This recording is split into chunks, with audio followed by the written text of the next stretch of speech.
तो उत्तर प्रदेश में जो 13 सीट है जहां पर मतदान होना है, वाराणसी, गोरखपुर, बलिया, महाराजगंज, कुशीनगर, देवरिया और बांसगांव, इन सभी सीटों पर मतदान होना है। और ये सीटें अपने आप में बहुत महत्वपूर्ण हैं भारतीय जनता पार्टी के लिए। और आप कहेंगे क्यों? कुल वोट शेयर अगर देखें तो भारतीय जनता पार्टी ने इन सीटों पर, माफ कीजिएगा, पूरे अगर उत्तर प्रदेश की बात करें तो भारतीय जनता पार्टी ने 64 सीटों पर जीत हासिल की थी 2019 में। 51.19% वोट शेयर था। और उसके बाद कांग्रेस को एक सीट मिली थी 6.41% वोट शेयर के साथ। समाजवादी पार्टी और बीएसपी और आरएलडी का गठबंधन था जो अब नहीं है, 15 सीटें मिली थी 39.23% वोट शेयर के साथ। अभी जो मौजूदा स्थिति है वो उत्तर प्रदेश की क्या है? आमतौर पर अगर एक बहुत बड़ा ट्रेंड जो कि तीसरे फेज के मतदान के बाद से दिखाई दे रहा है, तीसरे फेज के मतदान के बाद से उत्तर प्रदेश में लगभग लड़ाई एक दूसरे के आमने सामने है। यानी कि एक तरफ एनडीए गठबंधन और दूसरा तरफ इंडिया गठबंधन। क्योंकि जो तीसरी प्लेयर है बीएसपी, मायावती, उनका रोल बहुत ही कम दिखाई दे रहा है। दूसरे चरण के मतदान के बाद से बीएसपी ने चुनाव की जो प्रखरता पहले और दूसरे मतदान के दौर में रखी थी उसे बहुत कम कर दिया। मायावती बाहर निकलकर बहुत कैंपेन नहीं कर रही है। यहां तक कि अभी जो हम बीते दो चरणों की बात करें, छठे और इस 7वें चरण की, 27 सीटें यहां पर लोकसभा की है। इन 27 सीटों में मायावती का वोट बैंक सबसे जबरदस्त था। जहां छठे चरण में 4 सीटें बीएसपी को मिली थी, इस चरण में यानी कि 7वें चरण में भारतीय जनता बीएसपी को 2 सीटें मिली थी। यानी कि 6 सीटें बीएसपी ने इस 2 चरणों में जीता था 27 में से। तो आप सोचिए, बीएसपी का साइलेंट होना या नॉन प्लेयर होना अपने आप में इस चुनाव को बाइपोलर बना देता है। अब बाइपोलर बनने की स्थिति में क्या हो रहा है? उत्तर प्रदेश की राजनीति एक अलग ध्रुवी पर चल रही है साहब। तीसरे दौर के मतदान के बाद से यह ध्रुवी एक एकदम अलग डायमेंशन पर है। उत्तर प्रदेश में इस बार जातीय आधार पर मतदान एक वास्तविकता बन गई, जो कि 2014-2019 में बिल्कुल गायब थी। भारतीय जनता पार्टी जातीय संरचना और जातीय आधार को साधने में माहिर रही है। 2014-2019 इसका परिणाम है। भारतीय जनता पार्टी ने इस बार भी अपनी पूरी कोशिश की है, पूरी तैयारी की है कि जातीय समीकरण को बहुत अच्छे तरीके से साध सके। लेकिन यहां पर अब जैसे ही यह पोल बाइपोलर हुआ है, यानी कि एक तरफ एनडीए और एक तरफ इंडिया अलायंस, समाजवादी पार्टी और कांग्रेस, बाइपोलर होने की वजह से जो बीएसपी का वोट बैंक है उसमें सेंधमारी 2 तरीके से हो रही है। अब ये वोट बैंक कहां जा रहा है बड़े पैमाने पर, यह अभी तय कर पाना मुश्किल है। लेकिन ये वोट बैंक एनडीए यानी कि बीजेपी के पास भी जा रहा है और ये वोट बैंक इंडिया यानी कि समाजवादी पार्टी और अखिलेश के पास भी जा रहा है, अखिलेश और राहुल गांधी के पास भी जा रहा है। तो इस आधार पर यह वोट बैंक बटा। उसके बाद यादव मुस्लिम गठजोड़ इस बार बहुत स्ट्रांग दिखाई दे रहा है। ऐसे में भारतीय जनता पार्टी जातीय समीकरण को किस तरीके से साधेगी, यह अपने आप में देखने वाली बात है। खास करके जब हम इस चरण की बात करते हैं, 7वें चरण में जो तमाम सीटें हैं 13, उसमें कहां कहां क्या दिक्कतें हैं। सबसे बड़ी बात यह है कि इस पूरे समीकरण में जातीय आधार पर जब चुनाव होता है तो यह चुनाव भारतीय जनता पार्टी के लिए मुश्किलें पैदा करता है, क्योंकि शेड्यूल कास्ट की आबादी तकरीबन 22% इन सभी सीटों पर है। इसके साथ साथ नॉन यादव ओबीसी बड़े पैमाने पर यहां पर है। इसका बंटवारा अगर पूरे तरीके से नहीं हो पाया और यह पूरे तरीके से एन मास बीजेपी के पास नहीं पहुंचा तो भारतीय जनता पार्टी को बहुत बढ़त नहीं मिलेगी और फिर यह कांटे का मुकाबला बन जाएगा।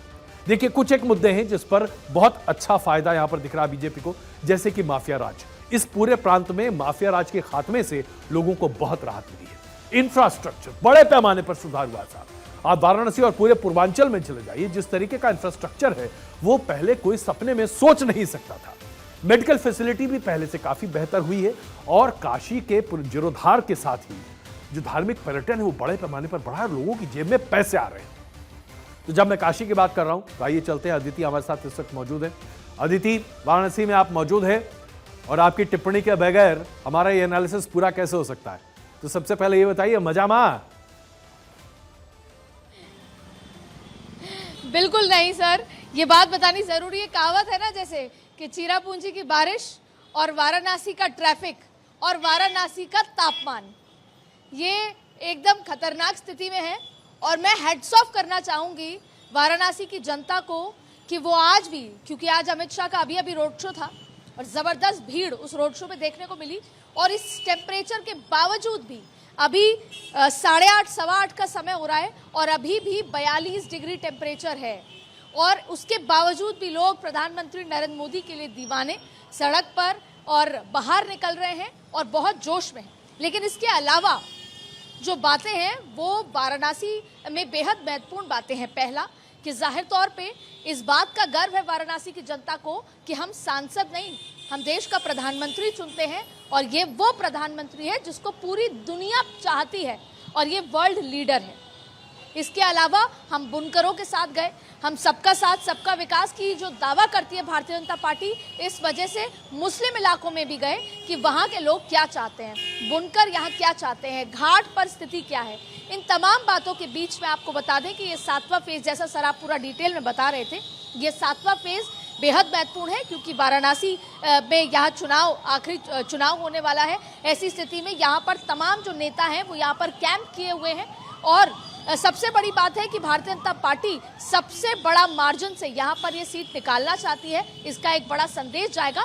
लेकिन अगर ज़मीनी मुद्दे बताएं, रोजगार की बात करें, जैसा आपने कहा सांस्कृतिक राष्ट्रवाद की बात है, टूरिज्म बढ़ाई, ये तमाम चीज़ें बढ़ने के बावजूद और सड़कों की तारीफ, यहाँ पर हर एक व्यक्ति कहेगा कि सड़कें थी नहीं, सड़कों का जाल बिछाया है, सौंदर्यीकरण हुआ है, सुरक्षा हुई है। तमाम बातों के बीच कुछ मुद्दे हैं बुनकरों को लेकर, वो बिजली की उनके बहुत ज़्यादा कर लग रहा है, ये वो ऐसे मुद्दे हैं जिसको लेकर वो परेशान है।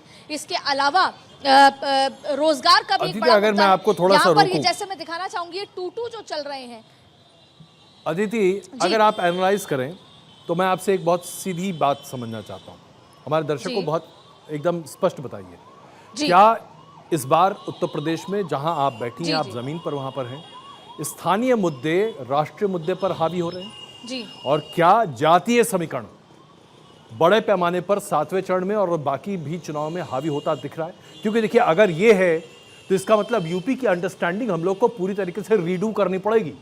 2014 और 19 में ये अंडरस्टैंडिंग अलग थी।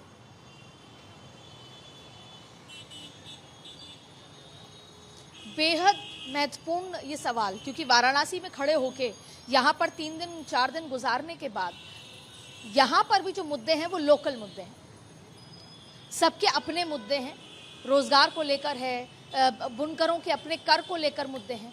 तो अगर राष्ट्रीय मुद्दों से ज़्यादा यहाँ पर लोकल मुद्दे हावी हैं, ये बात कहने में मुझे बिल्कुल गुरेज नहीं है क्योंकि ये मैंने ज़मीन पर देखा। दूसरी बड़ी बात है, यहाँ पर भी जातीय समीकरण है, अयोध्या में भी जातीय समीकरण था, क्योंकि यहाँ पर बहुत सारे वो लोग भी आए हुए हैं, जब अयोध्या गए थे वो बात अलग है, जो यहाँ पर चुनाव प्रचार करने आए हैं अयोध्या से, वहाँ पर भी यादव फैक्टर, यहाँ पर भी यादव फैक्टर बहुत भारी है, लेकिन यहाँ का यादव फैक्टर भारतीय जनता पार्टी के खेमे में है, ब्राह्मण फैक्टर भारतीय जनता पार्टी के खेमे में है, लेकिन यहाँ 5 लाख मुस्लिम हैं।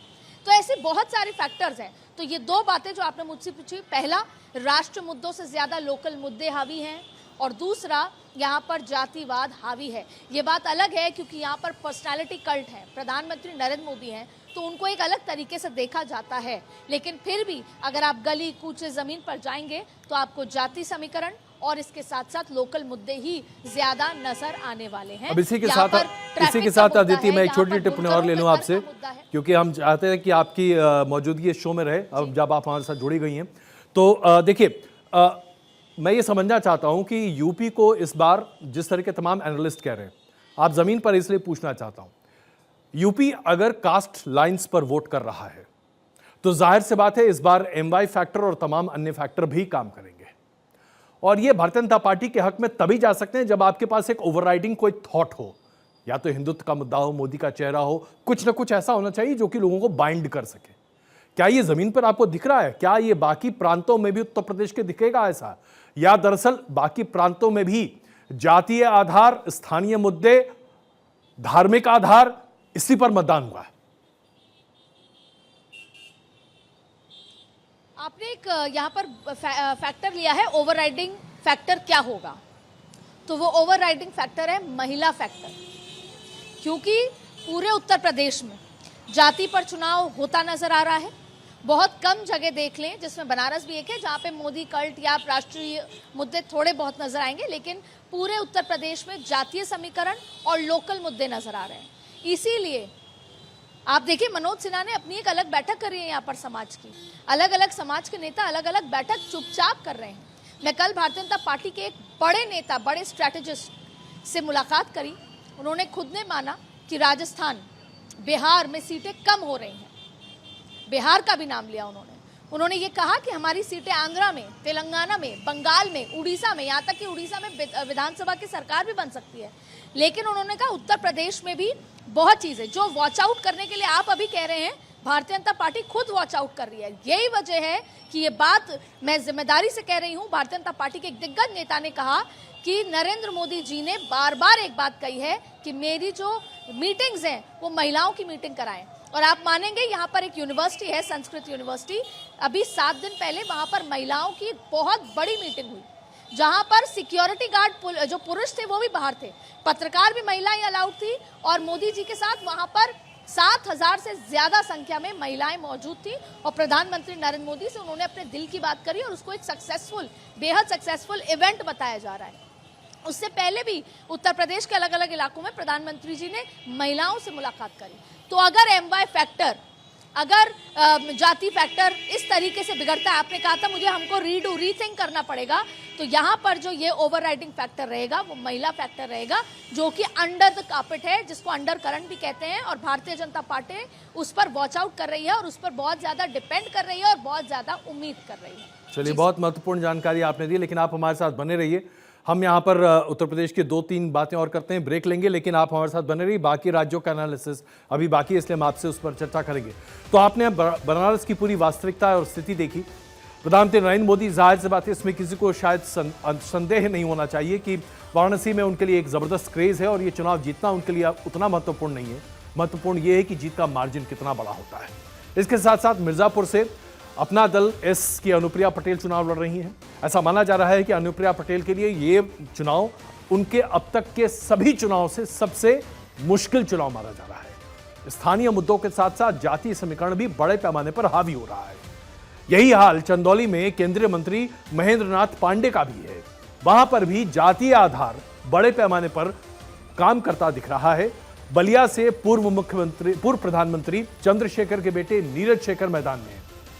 हालांकि उनको समर्थन बहुत मिल रहा है, लेकिन समाजवादी पार्टी के कार्यकर्ता और कांग्रेस के कार्यकर्ता यहां पर काफी बढ़ चढ़कर अपनी बातों को कहते दिखाई दे रहे हैं। कुछ वैसे ही जैसे गाजीपुर में समाजवादी पार्टी की तरफ से अफजाल अंसारी को मैदान में उतारा गया है और गाजीपुर की स्थिति यह बताई जा रही है कि यह सीट फंसी हुई है। गाजीपुर का फंसा होना अपने आप में बहुत महत्वपूर्ण है, क्योंकि आप देखिए अंसारी परिवार को जिस तरीके से नियंत्रित करने की भारतीय जनता पार्टी की सरकार की पूरी कोशिश है उत्तर प्रदेश में, उसके बाद भी अगर सिंपैथी वेव इतना बड़े पैमाने पर और जातीय समीकरण वहां काम कर सकता है, तो ये विचाराधीन मुद्दा है। इस पर बातचीत होनी चाहिए और इस पर हम आकलन अलग से भी करेंगे।